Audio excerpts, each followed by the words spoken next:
I write this with hands that no longer remember what clean feels like, in a basement that reeks of corpses and incense, waiting for the signal that will never come.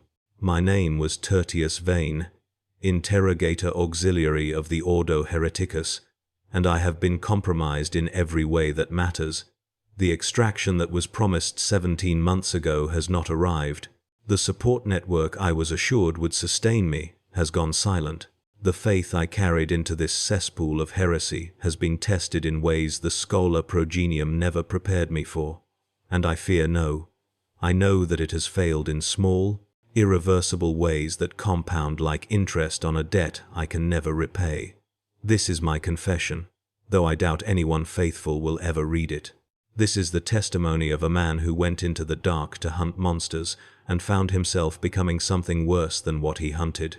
They inserted me into Hive Malabulge's Undercity 3 years ago with a cover identity so deep I sometimes forgot it was false. I became Tertius the Scribe, a failed administratum clerk with a drinking problem and gambling debts. Exactly the kind of broken man the cults prey upon. I had memorized 17 years of fabricated history, complete with forged documentation, false witnesses, and even manufactured childhood memories reinforced through hypno-indoctrination.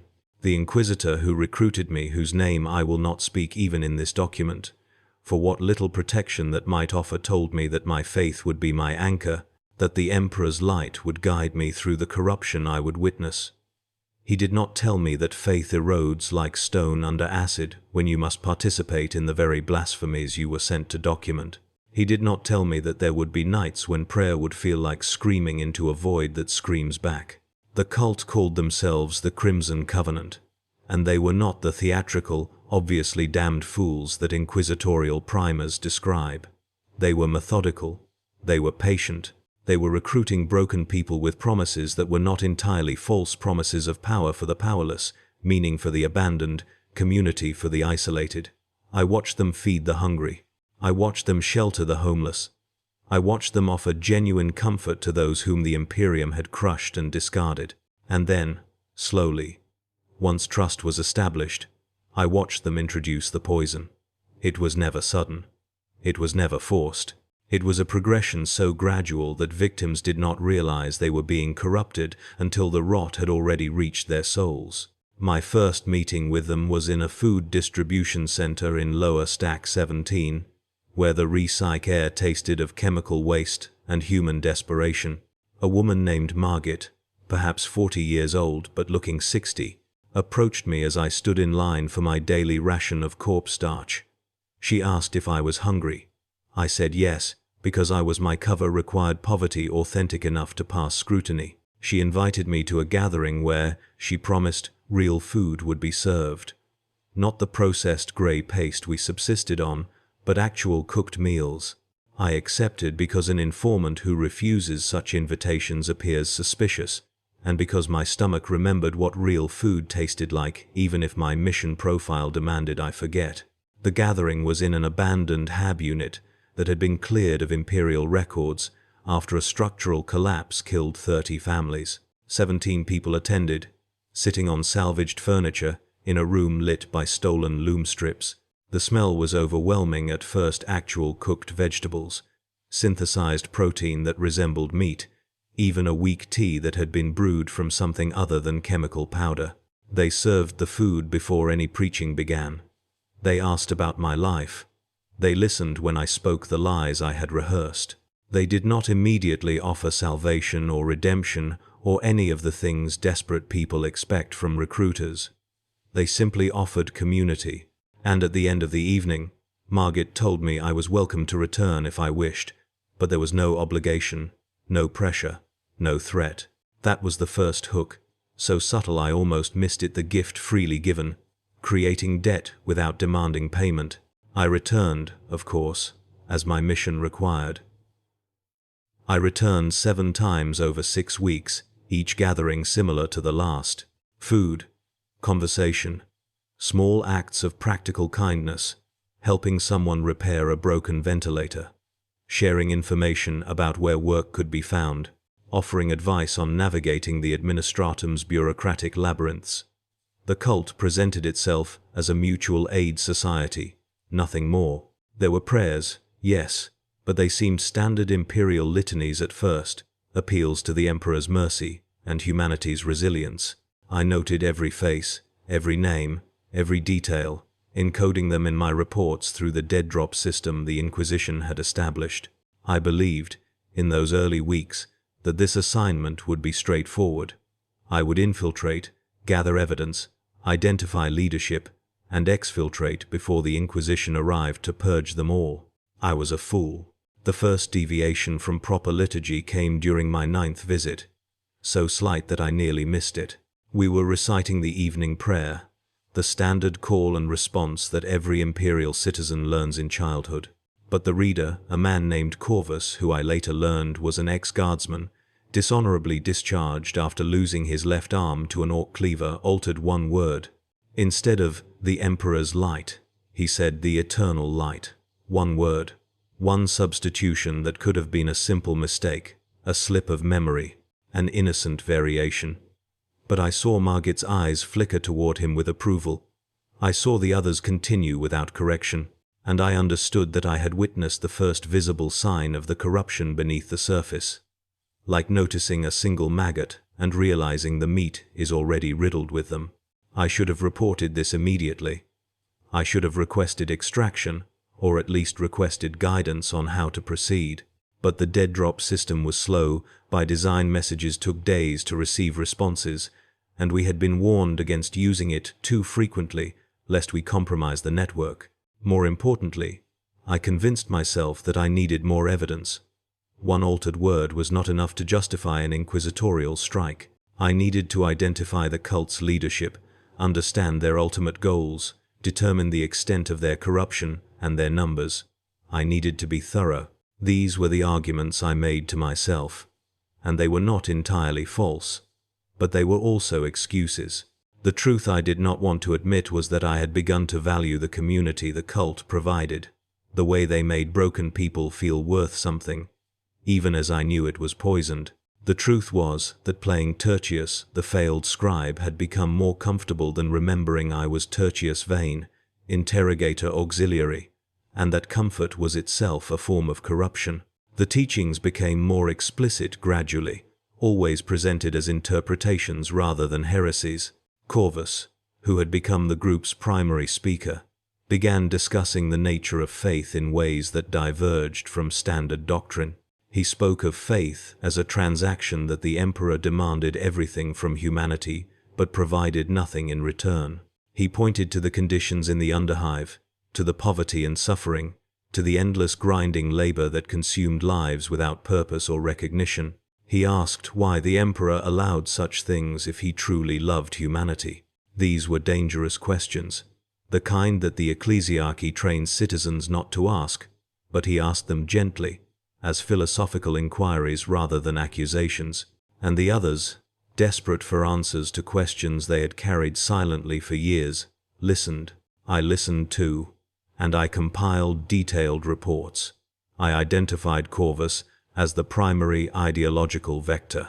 I noted which members seemed most receptive to the deviant teachings. I documented the gradual shift in prayer language, the way the Emperor became the distant throne, became the corpse lord in whispered conversations. I fulfilled my mission parameters, but I also participated. I nodded along during discussions. I did not object when prayers were altered. I contributed my own doubts, my own grievances against the Imperium, because a spy who remains entirely pure stands out like a candle in darkness. I told myself this was necessary tradecraft. But there were moments in the dark after returning to my habunit, moments kneeling before the small Aquila I kept hidden in a floor compartment, when I wondered if tradecraft was becoming transformation. The cult introduced us to the deeper mysteries 6 months into my infiltration. By then, the original group of 17 had grown to 34, and we had moved to a larger space, an abandoned warehouse in the industrial sector, where the sound of machinery drowned out voices. Corvus told us that we had proven ourselves worthy of truth, that we had demonstrated our willingness to question the lies the Imperium had fed us. He spoke of powers beyond the materium, forces that actually cared about humanity, that actually answered prayers with action rather than silence. He did not use the word chaos. He did not speak of demons or the ruinous powers. He spoke instead of the crimson truth, and the powers of liberation, and the gods who had not abandoned mankind. The language was deliberately vague, designed to intrigue rather than alarm, to invite curiosity rather than trigger the conditioning every Imperial citizen receives. 3 people walked away that night.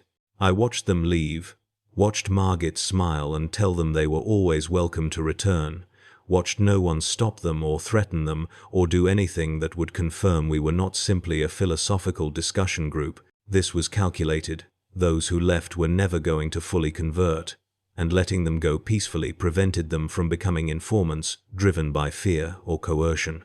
It also reassured the rest of us that participation was voluntary, that we could leave if we chose, though by that point the psychological and social bonds had been formed that made leaving feel like abandoning family. I stayed because my mission required it. I stayed because I needed to see how deep this went. I stayed because I filed a report that night detailing everything and requesting instructions for the next phase. And I told myself that made it acceptable. The response to my report came 11 days later. Continue observation. Do not compromise cover. Priority intelligence requirement is identifying external support network and determining cult's connection to wider heretical movements. No extraction timeline provided. No guidance on how to handle increasingly explicit heretical exposure. No acknowledgement that what I was being asked to do might be spiritually dangerous. Just orders to continue, to go deeper, to maintain cover at all costs. I followed those orders because I was a loyal servant of the Inquisition and the Imperium. I followed those orders because the alternative was admitting I had made a mistake in accepting this mission. I followed those orders because by that point I did not know how to do anything else. Corvus introduced us to our first ritual 3 weeks after his revelation about the Crimson Truth. It was, he assured us, merely a meditation technique, a way to open our minds to possibilities beyond the narrow doctrine the ecclesiarchy had imposed. We gathered in a circle on the warehouse floor, which had been inscribed with symbols I recognized from my inquisitorial training as minor chaotic iconography, though Corvus described them as sacred geometry and ancient wisdom. We were instructed to focus on our breathing, to clear our minds of the propaganda we had internalized, to become receptive to truth. I participated because refusing would have exposed me. I participated because my training included resistance to psychic manipulation, and I believed myself protected. I participated because I was documenting every detail for my handlers, and direct experience would make my testimony more valuable. The ritual was accompanied by chanting. Though the words were in no language I recognized, neither Low Gothic nor High Gothic, nor any of the dialects spoken in Hive Malabolg. The sounds felt wrong in my mouth, angular and harsh, like my throat was forming shapes it had not evolved to create. Corvus led the chant while Margit walked around the circle, anointing each of us with oil that smelled of copper and decay. When she reached me, she placed her thumb on my forehead and whispered, "Be free of chains." The oil was warm, almost hot, and where it touched my skin, I felt a tingling sensation that spread downward like liquid fire in my veins. I told myself it was psychosomatic, a physiological response to stress and the power of suggestion. I told myself I was in control, that my faith would protect me, that the Emperor's light was stronger than whatever weak corruption these heretics could summon. I told myself many things that night that I would come to understand were lies. When the ritual ended, we sat in silence for several minutes. Some of the cultists were weeping. Others were smiling with expressions of profound relief. One woman, a factory worker named Helena, who had joined only a month before, was speaking in tongues, actual glossolalia, streams of inhuman words pouring from her mouth without conscious volition. Corvus approached her calmly, placed his hand on her shoulder, and told her to rest, that she had been touched by truth and needed to let it settle into her soul. She collapsed into his arms, unconscious but apparently unharmed, and was carried to a side room to recover. I watched this with the detachment my training demanded, cataloging details, noting who seemed most affected and who, like me, seemed to have experienced little beyond physical discomfort.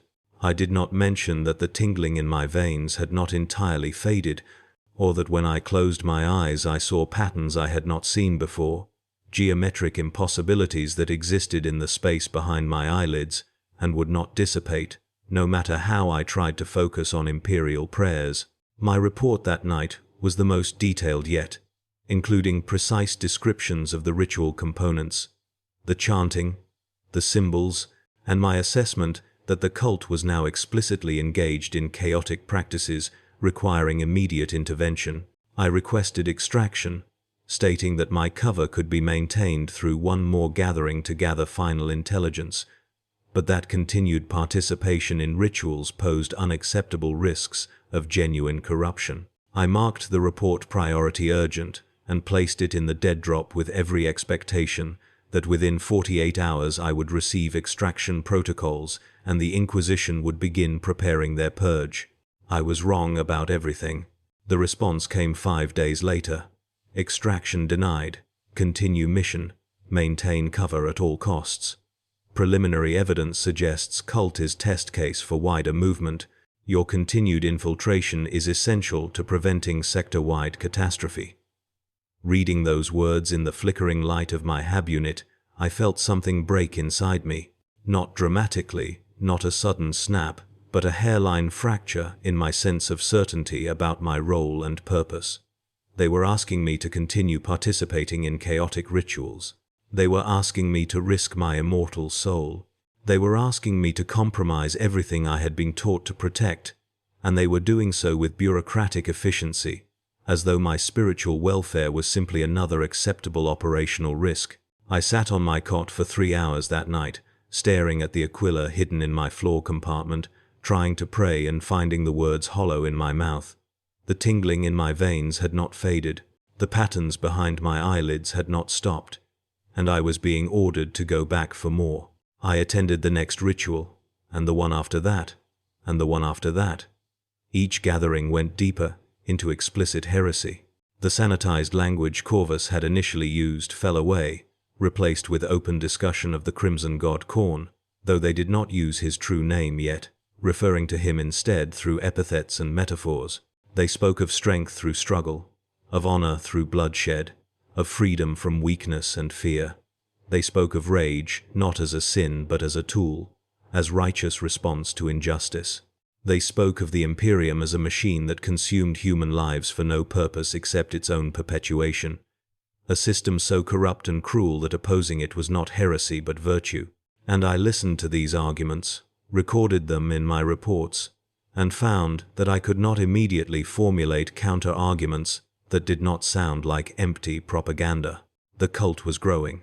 We numbered 78 by the 8th month of my infiltration. Corvus had introduced a hierarchy: initiates, who had attended only a few gatherings, adherents who had participated in the meditations, and devoted who had proven themselves through actions I will describe shortly. I had been elevated to adherent status, which required me to recruit new members. I brought in 4 people over 6 weeks, identifying broken individuals in the Underhive who matched the cult's targeting profile. I told myself this was necessary to maintain cover. I told myself the Inquisition would save these people when they finally launched their purge. I told myself I was serving the Emperor by enabling the cult to reveal itself more fully. But I also knew, in parts of myself I tried not to examine, that I was damning those 4 people, that I was making myself responsible for their corruption, that the blood debt I was accumulating would be called due eventually regardless of my intentions. The actions required to become devoted were presented as tests of commitment. We were ordered to desecrate Imperial symbols, small acts at first, spitting on discarded prayer scrolls, defacing propaganda posters in abandoned corridors. These acts felt wrong in ways that made my skin crawl. Violations of conditioning so deep I had not realized it was there. But I complied because exposure would mean death, not just for me but for the entire inquisitorial intelligence network in Hive Mailer Bulge. I complied because each act of desecration earned Corvus's trust, brought me closer to the cult's inner circle, gave me access to information about their external support network. I complied because I was following orders, because I was loyal, because I had already gone too far to turn back without something to show for it. I complied because the patterns behind my eyelids had spread, because I now saw them when I was awake, because the tingling in my veins had become a constant background sensation like tinnitus of the soul, and I had learned that the desecrations made these symptoms temporarily subside. The cult's external support network proved to be more extensive than anyone had suspected. Through careful observation and eventual access to Corvus's private communications, I identified no fewer than 17 separate cells operating in different sectors of Hive Malabulge, each following the same gradual indoctrination pattern. More disturbing, I found evidence of support from within the administratum itself, forged documents too perfect to be the work of underhive criminals, shipments of food and supplies that arrived with valid transit authorizations, even protected communication channels that should have required official access codes.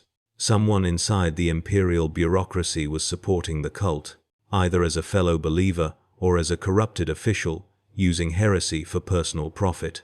This was the intelligence breakthrough the Inquisition needed, the information that would justify my continued infiltration and the risks I had taken. I documented everything, compiled a comprehensive report identifying names, locations, and supply chains, and delivered it through the dead drop with the expectation that finally, extraction would be authorized. The response was not what I expected. Excellent work.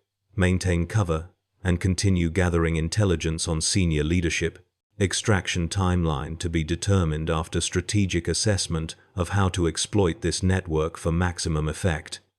They were not going to extract me. They were not going to shut down the cult. They were going to use the network I had exposed as bait for an even larger operation, trying to trace connections upward through the Hive's hierarchy to identify how high the corruption reached. This made strategic sense. This was probably the correct decision from an operational perspective, and this meant I would have to go even deeper, participate in even more explicit heresy, compromise myself even further, for an indefinite period while the Inquisition maneuvered for maximum intelligence gain.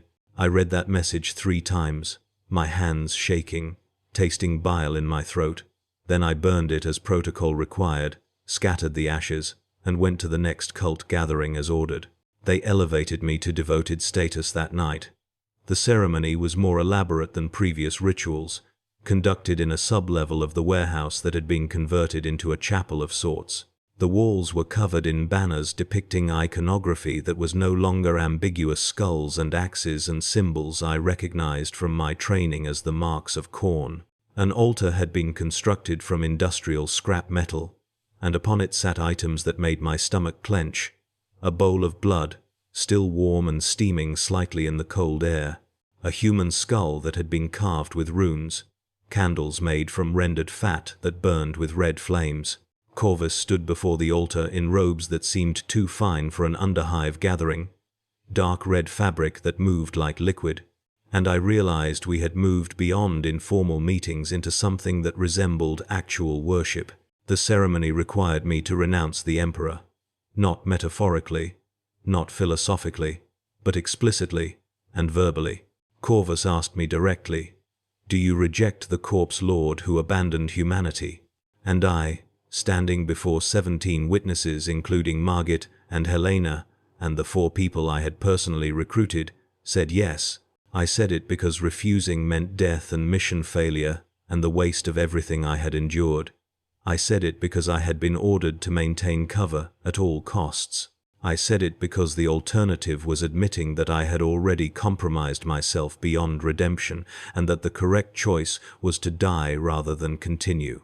I said it because when I looked at the skull on the altar, the patterns behind my eyelids flared so bright I could barely see, and I knew that something inside me had been changed by the rituals I had participated in, that I was no longer entirely the man who had been inserted 3 years ago. I said yes, and the word came out easily, without hesitation, and that ease terrified me more than anything else. Corvus anointed me with the blood from the bowl, marking my forehead and hands with symbols I recognized as dedications to Khorne. The blood was hot, far hotter than body temperature, and where it touched my skin, I felt the tingling sensation explode into something stronger, a rush of warmth and power that flooded through my body like adrenaline, but deeper, more fundamental, as though every cell was awakening to possibilities it had previously been blind to. I gasped, despite myself, and Corvus smiled, telling me that this was the touch of the true God, the power that had always been within me but which the Imperium had taught me to suppress. The blood dried quickly, leaving marks that would not wash away no matter how I scrubbed later that night, stains on my skin and on whatever remained of my soul. As devoted, I was given access to the inner circle and learned the cult's true purpose. They were not simply seeking to corrupt individuals or even to spread heresy through Hive Malabulge.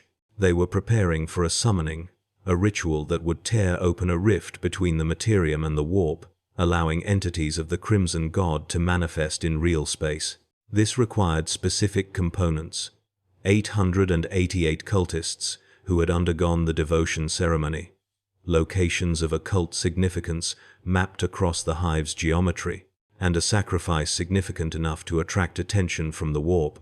Corvus explained this to the inner circle, which now included me, with the enthusiasm of an engineer describing a construction project, detailing timelines and resource requirements and contingency plans. We had 7 months until the alignment of dates and locations would be optimal. We needed to accelerate recruitment. We needed to identify the proper sacrifice, someone with psychic potential or connection to the Imperium's power structures.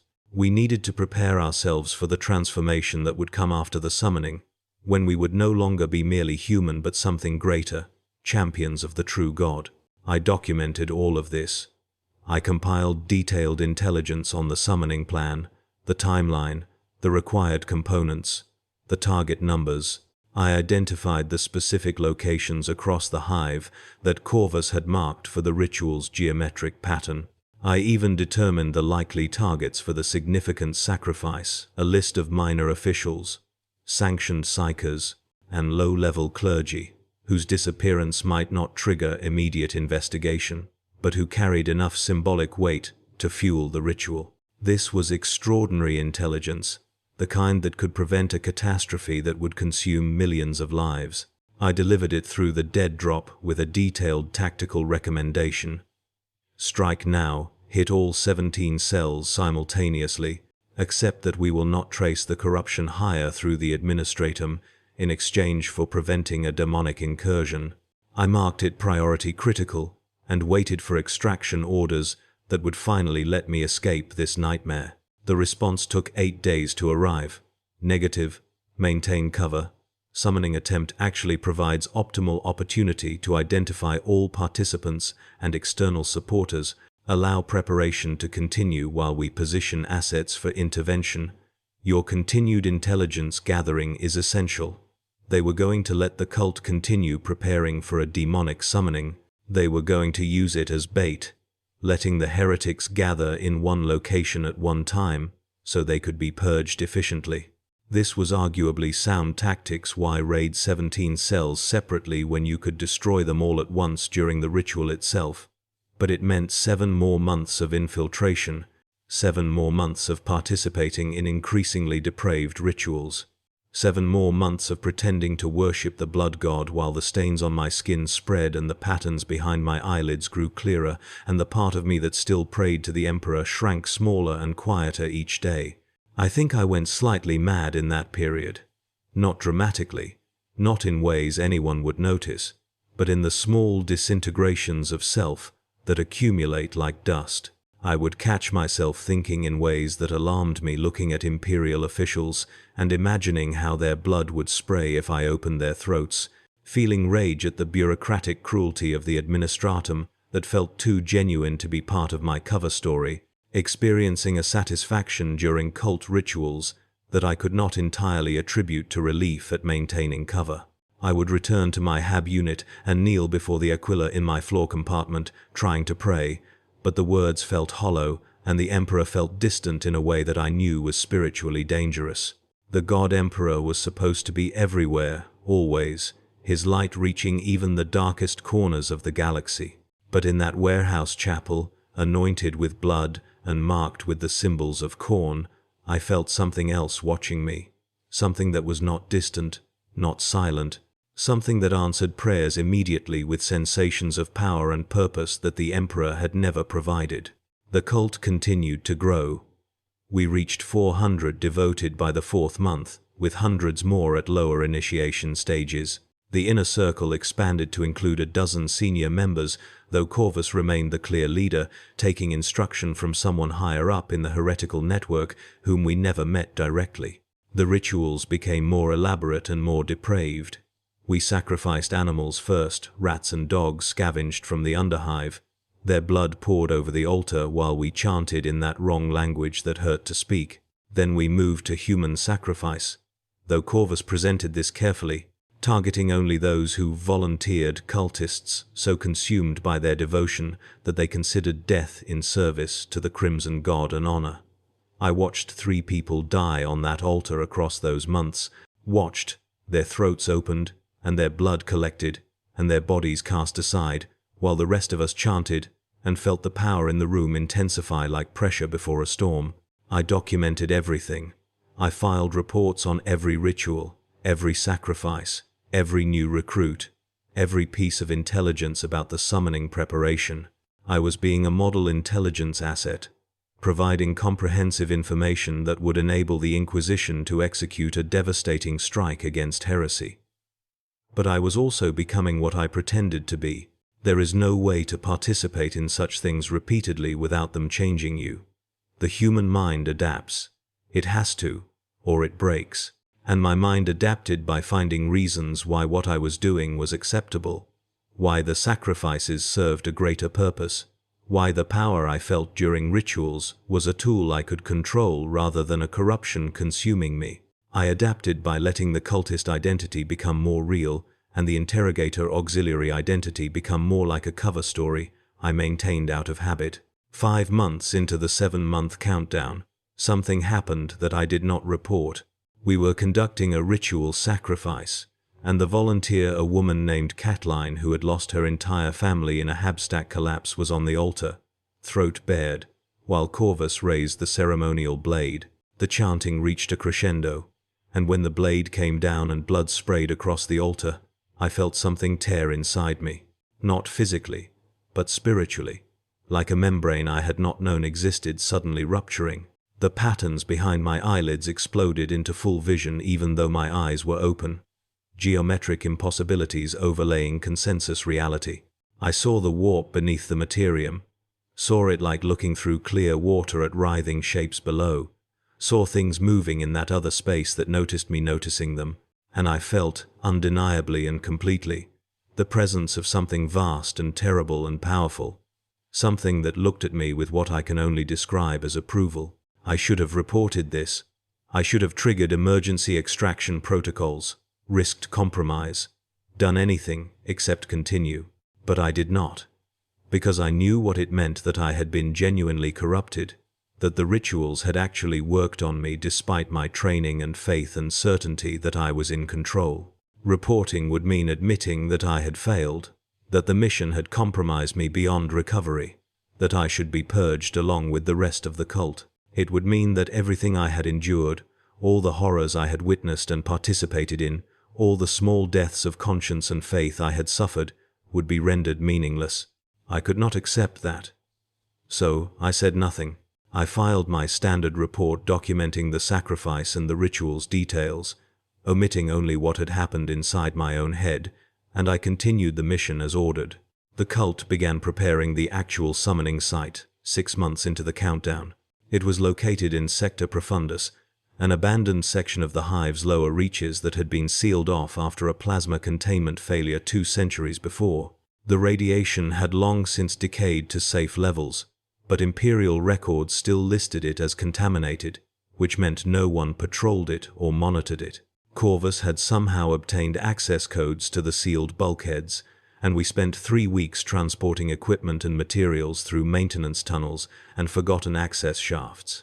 The work was grueling and dangerous, but the cult members performed it with fervent dedication, believing they were building a gate for their god.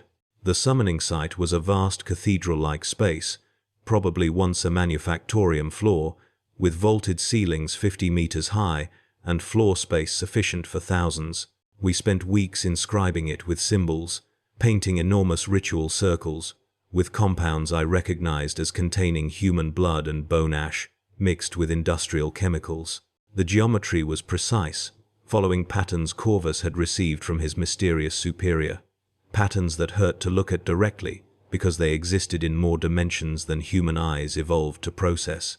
Working on those inscriptions gave me splitting headaches and nosebleeds, but I continued because everyone else did, because stopping would raise questions, because I had become very good at ignoring warning signs my body gave me about spiritual danger. By the 7th month, everything was ready. We had 893 devoted cultists, more than the required 888, which Corvus said was acceptable, because some attrition during the ritual was expected.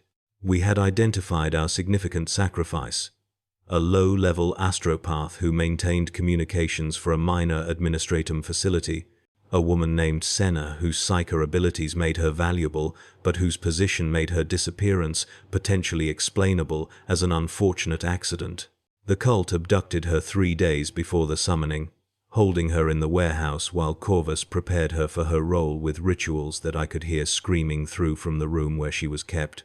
I did not have to watch those preparations directly, and I was grateful for that mercy, though I knew it was cowardice to be grateful for being spared participation in one set of horrors while I had already participated in so many others. I filed my final pre-summoning report 4 days before the ritual, confirming all the details the Inquisition needed to plan their intervention. Exact location, exact date and time, exact number of participants, layouts of the summoning site, access routes, security measures the cult had implemented. I requested final confirmation of extraction protocols and strike timing, expecting that the Inquisition would hit us immediately before or during the ritual's opening phases, maximizing the number of cultists who could be captured while minimizing the risk of the summoning actually succeeding. I checked the dead drop site obsessively for 3 days, looking for the response that would tell me this nightmare was ending, that I had done my duty, and could finally escape and undergo whatever cleansing rituals might purge what I had become. The response came the day before the summoning. Continue as planned. Maintain cover through completion of ritual. Extraction will occur during post-ritual confusion. Trust in the Emperor. Those final words, trust in the Emperor, felt like mockery. I had trusted in the Emperor. I had trusted that my faith would protect me, that my handlers would extract me before I was genuinely corrupted, that the mission served a purpose worth its costs. And I had been betrayed at every turn, ordered deeper into horror, ordered to compromise myself further, ordered to participate in an actual demonic summoning, while believing that somehow this served the Imperium. I sat in my hab unit that night, not praying, not sleeping, just existing in the cold dark, feeling the blood marks on my skin pulse in rhythm with my heartbeat, and knowing that I had crossed lines that could not be uncrossed. The summoning began at midnight, in the dead of the Hive's sleep cycle, when traffic through the surrounding sectors would be minimal, and screams would not travel far. 893 cultists gathered in the cathedral space, standing in concentric circles around the central altar where Senna was bound. She was conscious, but broken, something in her eyes already gone from whatever Corvus had done to her during the preparation rituals. Corvus himself stood at the altar in full regalia, robes of crimson so dark they were nearly black, and in his hands he held a blade that was too perfectly crafted to have been made in any Underhive workshop. A gift from his mysterious patron, I assumed, a weapon that existed partly in the Materium and partly in the warp, its edge so sharp it seemed to cut reality itself. The chanting began, all 893 of us speaking in unison words in that language that was not meant for human throats. I knew every word, had practiced them in dozens of rituals, but speaking them in this context, surrounded by hundreds of faithful, in a space prepared specifically for this purpose, with the psychic agony of the bound astropath, creating a beacon in the warp, was different. The words had power. Each syllable felt like it was physically reshaping the air, creating vibrations that resonated in frequencies human ears should not detect. The patterns I had been seeing behind my eyelids erupted into full reality, overlaying the cathedral space with impossible geometry. The boundary between materium and warp was thinning. I could feel it, could sense the other side pressing against ours like water against weakening glass.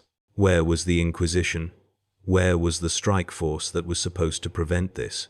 I continued chanting while my eyes scanned the shadows, looking for any sign of intervention, any indication that we were about to be purged before the summoning could complete. But there was nothing, no interruption, no sudden breach of armed troops, no sign that anyone except the cult knew what was happening in Sector Profundus. Had they abandoned the mission? Had they decided the intelligence I had provided was sufficient without requiring them to actually prevent the summoning? Or worse thought, were they watching, letting it proceed further than planned to see how extensive the network truly was, gambling that they could contain the aftermath? Corvus raised the blade, bringing it to Senna's throat. She was not struggling, not making any sound, just staring upward at the vaulted ceiling with those dead eyes. The chanting reached a crescendo, hundreds of voices merging into a roar that was not quite sound, that existed in the space between hearing and feeling. And then Corvus cut her throat, a single precise motion, and her blood sprayed across the altar and onto the central inscription circle, and something answered. The boundary shattered. That is the only way I can describe it. The membrane between realities, already worn thin by weeks of preparation, and the psychic beacon of the dying astropath, simply tore open like rotted fabric. A rift opened above the altar, 3 meters across, and growing, a wound in space that showed what lay behind consensus reality. I saw the warp directly, not filtered through psychic perception or described in texts, but actually present and visible. And it was worse than anything I had been taught to imagine. It was not simply chaotic or mad. It was aware. It was intelligent. It was looking back at me with something that could be called attention. And it was hungry. Things began emerging from the rift. Not demons. Not yet, those would require more time and blood, but something worse in its way. Manifested rage, given form and purpose. They looked like they had been men once, or perhaps they were reflections of men twisted into shapes that served the Crimson God better. They were red, the color of fresh blood, and they carried axes and swords that seemed to be extensions of their flesh rather than weapons they held. They came through the rift screaming, and the scream was a word that I understood despite it being in no language humanity ever spoke, and the word meant one thing: blood for the blood god. The cult was not prepared for this. Corvus had promised us that we would become champions, that we would be elevated and empowered and transformed into something greater. He had not mentioned that transformation requires destruction first, that becoming a champion of Khorne requires being torn apart and rebuilt in a shape that serves rage and slaughter better than human form does. The entities that came through the rift did not distinguish between cultists and non-believers. They simply attacked the nearest living things, which were us. The slaughter began immediately, cultists dying by dozens in the first minute, as blades that existed partly in the warp cut through flesh that was entirely material. Where was the Inquisition? Where was the intervention they had promised? People were screaming now, trying to flee, bottlenecking at the exits from the cathedral space. The entities pursued, cutting down the slow and weak, their axes rising and falling with mechanical efficiency. Blood sprayed across the ritual inscriptions, which only made the rift pulse larger, growing to 4 meters, 5 meters, the tear in reality expanding as it was fed by the very slaughter it had enabled. I stood frozen, unable to process what was happening, unable to reconcile what I was witnessing with the certainty I had maintained that the Inquisition would prevent this. Corvus was laughing, standing at the altar with his arms spread, laughing as his followers died around him, laughing as the entities butchered their way through the crowd. He was not fleeing. He was not horrified. He understood, that this was the point, that the summoning was never about empowering the cult, but about feeding the god they thought they served, that 893 cultists were not faithful to be rewarded, but sacrifices to open the gate wider. I realized, with clarity that came too late to matter, that we had all been fools, not the faithful who had been promised transcendence, not even Corvus who believed himself a chosen servant, but especially me, the supposed infiltrator who thought he was documenting heresy while actually serving as just another body to feed a ritual I never understood. The Inquisition arrived 43 minutes into the massacre. I know the exact timing because I counted every minute, huddled behind an overturned cargo container, watching cultists die while I tried to make myself small enough to avoid notice from the entities that were systematically clearing the cathedral. When the bulkhead doors finally exploded inward, admitting inquisitorial stormtroopers in full battle armor, my first emotion was relief so intense it felt like physical pain. Then came the calculations. 43 minutes meant they had been waiting outside, listening to the screams, timing their intervention to occur after maximum casualties had thinned the cult's numbers. They had let this happen. They had let hundreds die, let the rift open, let entities manifest, all in service of what? Ensuring no cultist escaped? Gathering data on summoning rituals? Testing response protocols against demonic incursion? The stormtroopers engaged the entities with weapons I recognized from classified briefings, sanctified ammunition, null field generators, equipment designed for demon suppression. The entities fought back, but these were not true daemons, just rage given temporary form, and they could be disrupted by sufficient force. The battle was brief and brutal, the stormtroopers moving with practiced efficiency, creating kill zones and suppressing the entities while specialized teams worked on closing the rift. I saw an Inquisitor directing operations, a woman in power armor marked with seals of the Ordo Hereticus, and I wanted to scream at her, demand to know why they had waited, why they had let this happen. But I stayed hidden because those were not questions an asset asks, because I knew the answers would not justify anything, because by that point I understood that I was just another piece on a board, and pieces do not question the player. The purge was comprehensive. Stormtroopers moved through the cathedral methodically, executing any cultist they found. No interrogations, no prisoners, no mercy. This was a purging fire, meant to eliminate all trace of heresy rather than gather intelligence. I realized, with growing horror, that this meant I was also a target. I was covered in blood marks. I had participated in the ritual. I had been standing in the cathedral chanting when the rift opened. How would they distinguish me from a genuine cultist? I carried no identification as an inquisitorial asset. I had no authentication codes. Those were maintained by my handler to prevent compromise. My only proof of identity was the fact that I had been filing reports, and I had no way to demonstrate that from inside a combat zone. I tried to signal them, stepped out from behind my cover, with my hands raised, shouting identification codes I had been taught for extraction scenarios. A stormtrooper turned toward me, hellgun leveling at my chest, and I saw in his posture that he was going to fire, that from his perspective, I was just another heretic to purge. I saw my death in that moment. Saw 17 months of horror and compromise rendered completely meaningless by a trigger pull that would erase me along with the cult I had infiltrated. Then someone grabbed me from behind, yanking me backward behind the container, and Margit's voice hissed in my ear. "Run, Tertius. They kill everyone. Run, now." I ran, not toward the inquisitorial forces, not toward extraction and salvation, but toward the maintenance tunnels Margit was pulling me toward, away from the purge and the execution I had nearly received.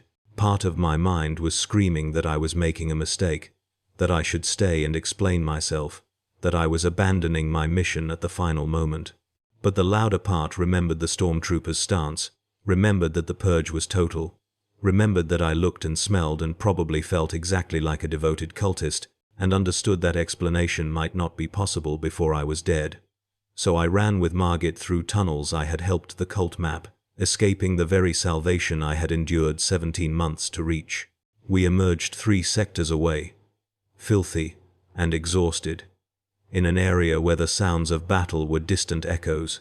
Margit released me and immediately collapsed, her breathing ragged, blood seeping from wounds I had not noticed in the chaos. She had been cut by one of the entities, shallow slashes across her ribs that were not immediately fatal, but were not minor either. I should have abandoned her. I should have returned to the Inquisition immediately, explained what had happened, requested medical attention for both of us, and debriefing to sort out the confusion. Instead, I found myself using skills the cult had taught me for Hive survival, binding her wounds with torn fabric, finding a hidden space where we could rest without being discovered, keeping watch while she passed in and out of consciousness. Why did I do this? Why did I save a genuine cultist, someone who had recruited me, someone who was damned beyond any possibility of redemption? I asked myself these questions while I kept watch, and the only answer I could construct was that Margit had saved me when she had no reason to, had protected me when the Inquisition had tried to kill me, had demonstrated more loyalty in those seconds than my handlers had shown in 17 months. This was heretical thinking, I knew, valuing personal loyalty over duty to the Imperium, but in that dark corner of an Underhive sector, watching Margit breathe shallowly while her blood seeped through improvised bandages, I found I could not feel proper shame for the thought. I should have reported in immediately, should have used emergency dead drop protocols to contact my handlers and explain the situation. But I knew what would happen. I would be brought in for cleansing evaluation, which was inquisitorial terminology for interrogation, to determine whether I had been genuinely corrupted. That evaluation would include psychic probing, pharmacological enhancement, possibly torture, certainly rituals designed to burn out any taint of chaos, even if those rituals also burned out parts of my mind and soul. I had seen reports of assets who underwent cleansing evaluation. The survival rate was 63%, and of those who survived, most were never fit for active duty again, broken in ways that could not be repaired. I had also seen the blood marks on my own skin, had felt the thing in the warp looking at me with approval, had experienced the visions and sensations that suggested genuine corruption. Cleansing evaluation might kill me. More likely, it would find me corrupted beyond salvation and result in my execution. Either way, Tertius Vane would cease to exist. I stayed away for 3 days while Margit recovered enough to move. During that time I avoided both inquisitorial forces that were scouring the Underhive and any remaining cultists who might have escaped the purge.